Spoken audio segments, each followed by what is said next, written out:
हर रोज की तरह ये वक्त होता है महारो राजस्थान का। नमस्कार, मैं रविंद्र सिंह आपके साथ। आइए शुरुआत जोधपुर की खबर से करेंगे, जहां पर अनीता चौधरी हत्याकांड में मुख्य आरोपी गुलामुद्दीन की पत्नी को गिरफ्तार कर लिया गया है और मामले में सह आरोपी आबिदा परवीन को गिरफ्तार कर लिया गया है। पुलिस आबिदा से पूछताछ कर रही है। सबूत इकट्ठा होने के बाद आबिदा को अरेस्ट किया गया। तो बड़ी डेवलपमेंट, बड़ा अपडेट अनीता चौधरी ब्यूटिशियन हत्याकांड में सामने आया है, जहां पर मुख्य आरोपी गुलामुद्दीन की पत्नी को गिरफ्तार कर लिया गया है। मामले में सह आरोपी थी आबिदा परवीन। पुलिस आबिदा से पूछताछ कर रही है।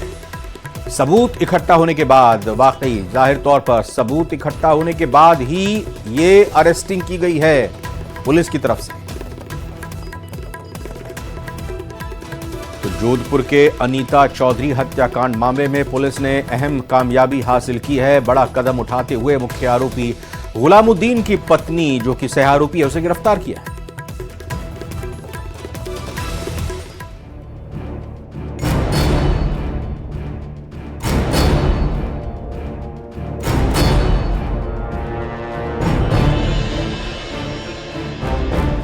जोधपुर में ब्यूटिशियन अनीता चौधरी हत्याकांड का मुख्य आरोपी भले ही पुलिस की गिरफ्त से दूर है, लेकिन तफ्तीश में जुटी पुलिस ने कई चौंकाने वाले खुलासे किए हैं। पुलिस ने आरोपी की पत्नी आबिदा से पूछताछ की है।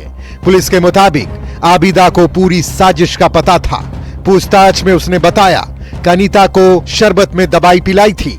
बेहोश होने के बाद मुंह बोले भाई ने बहन की हत्या कर दी। अनीता की बॉडी को चॉपर से काटा गया। शव के 6 टुकड़े कर बोरे में भरकर 10 फीट नीचे दफना दिया।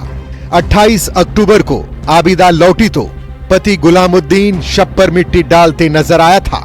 पत्नी के पूछने पर गुलामुद्दीन ने अनीता की हत्या की जानकारी दी थी।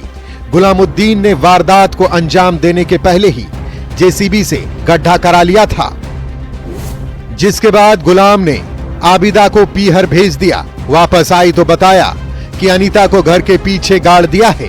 डीएसपी राजश्री वर्मा के मुताबिक आबिदा पूरी साजिश में शामिल थी। अभी तक जो जांच में सामने आ रहा है कि एक शरबत में दवा मिलाकर पिलाया था, और जैसा मैंने बताया कि उद्देश्य था कि भाई इसके पास पैसे है या फिर जो भी सोने चांदी के जेवर है वो बेसिकली लूट कर अपना कर्जा ये चुकाना चाहते थे।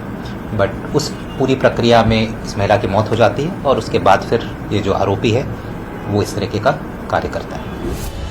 डीएसपी राजश्री वर्मा के मुताबिक पुलिस 1.5 दर्जन लोगों को डिटेन कर पूछताछ कर रही है। पुलिस का दावा है कि वो मुख्य आरोपी गुलामुद्दीन को जल्द ही पकड़ लेगी। गौरतलब है कि अनीता के परिजनों ने 27 अक्टूबर को उसकी गुमशुदगी की रिपोर्ट सरदारपुर थाने में दर्ज कराई थी, जिसे तलाश करते हुए पुलिस 29 अक्टूबर को गंगाना स्थित गुलामुद्दीन के घर पहुंची थी, जहां उसका शव टुकड़ों में बरामद हुआ था।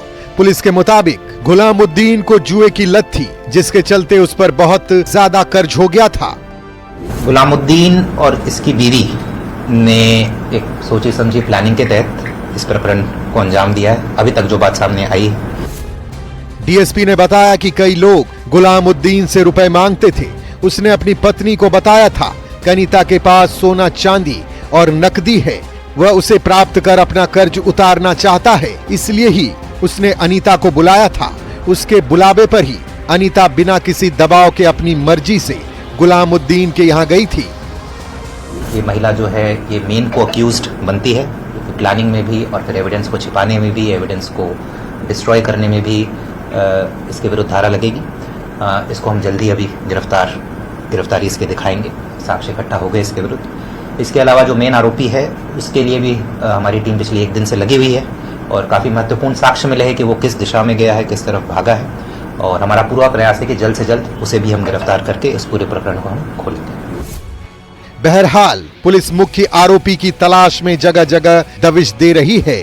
गुलामुद्दीन की गिरफ्तारी के बाद और भी खुलासे होने की उम्मीद है, लेकिन जब तक गुलामुद्दीन की गिरफ्तारी नहीं होती तब तक तमाम तरह के कयास लगाए जा रहे हैं।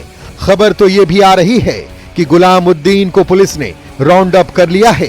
हालांकि केस की जांच से जुड़े अधिकारियों ने सीधे तौर पर इससे इनकार किया है, लेकिन सूत्रों का कहना है कि पुलिस के हाथ उसकी गर्दन तक पहुंच गए हैं। और उसे राउंड अप कर लिया गया है। जल्द ही उसकी गिरफ्तारी हो सकती है। फिलहाल हत्या की वजह पता नहीं चल पाई है। आशंका जताई जा रही है कि आरोपी ने अनीता से ब्याज पर रुपए उधार ले रखे थे। वह ब्याज चुका नहीं पा रहा था। महिला को रुपए देने के लिए आरोपी ने घर बुलाया था, फिर उसकी हत्या कर दी थी। आशंकाएं अपनी जगह, लेकिन सच यही है कि गुलामुद्दीन की गिरफ्तारी के बाद ही इस केस से जुड़े कई राज सामने आ पाएंगे। न्यूज़ 18 राजस्थान के लिए जोधपुर से चंद्रशेखर व्यास की रिपोर्ट।